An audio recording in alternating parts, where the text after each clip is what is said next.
Navy SEALs.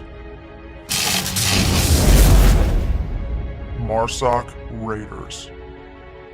Two of the most highly trained, lethal, and capable special operations units in the Navy and Marine Corps. What sets them apart? What do they have in common? What can they do? Let's take a dive into what you need to know about Navy SEALs and Marine Raiders.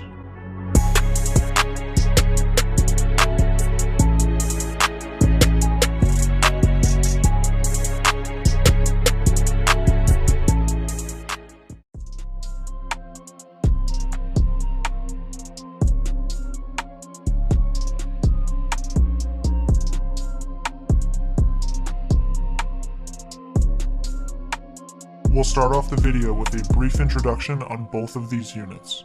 Let's kick it off with the Navy SEALs. The US Navy SEALs are one of the most popular units in the world, and honestly, they really don't need much of an introduction. Since 1962, they have been making an impact in the world of special operations. Just about everyone knows who they are. Their trident, which looks like this, is easily recognized by people who aren't even affiliated with the military. SEAL stands for Sea, Air, and Land, which showcases just how capable and versatile these warriors are in warfare. They are the US Navy's primary special operations force and have a rich history in combat. Their motto is, "The only easy day was yesterday." Okay, now on to Marsoc. Marsoc stands for Marine Forces Special Operations Command. They are the United States Marines' only special operations unit. Highly trained, they equip Marines to succeed in austere conditions against a wide range of adversaries. Marine Raiders execute complex, distributed operations in uncertain environments, achieving silent success and strategic impact. Unlike the Navy SEALs, however, Marsoc is relatively new. They were stood up in the mid-2000s, pulling Marines from Force Recon battalions. While they may be much newer than Navy SEAls, they certainly carry their own weight. This is their insignia. It is gold, just like the SEAL Trident is. Officially, Marine Raiders are referred to as Critical Skills Operators, or CSOs for short, but we'll be referring to them as Raiders during this video. But guess what? They're called Raiders for a reason. They get their name from the original Marine Raiders back during World War II, who were special amphibious units that conducted lightning-fast raids against enemy forces in the Pacific. These units were one of the first special operations units to form and see combat during the Second World War. They even used the same logo as the original unit, which looks like this. The Marine Raiders motto is always faithful, always forward. Alright, you just got a taste of what both of these elite entities are. Let's dig a little deeper and go over their capabilities, missions, and opportunities.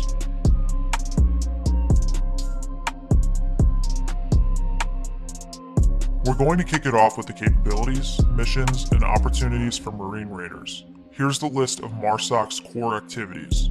We're going to briefly explain each of them one by one real quick. Direct action. Raiders conduct short strikes and small-scale offensive actions to seize, destroy, capture, recover, or inflict damage in hostile or denied areas. Special reconnaissance. They acquire information about the capabilities, intentions, and activities of an enemy not normally found in conventional forces. Counterterrorism. This is pretty self-explanatory, as you can probably tell. Marsoc prevents, deters, and responds to terrorism. This is pretty standard across the board for any SOF unit out there. Foreign internal defense. Raiders provide training and other assistance to foreign governments and their militaries to enable them to provide for their own national security. This is very similar to Army SF in some aspects. Security force assistance. They support the security forces of allied foreign governments to achieve operational objectives the United States shares. Counterinsurgency. In concert with allied governments, Marine Raiders conduct military, paramilitary, political, economic, psychological, and civic action operations to defeat insurgent strongholds. Support to combating weapons of mass destruction. They provide expertise, material, and teams to support combatant commanders locating, tagging, and tracking weapons of mass destruction. And last but not least, support to unconventional warfare. They support resistance movement or insurgency, which may support conventional military operations. As you can tell, because of their wide variety of capabilities, their mission sets also follow suit. They can pretty much do it all. Okay, now we're going to move on to the capabilities for the Navy SEALs. They are expertly trained to deliver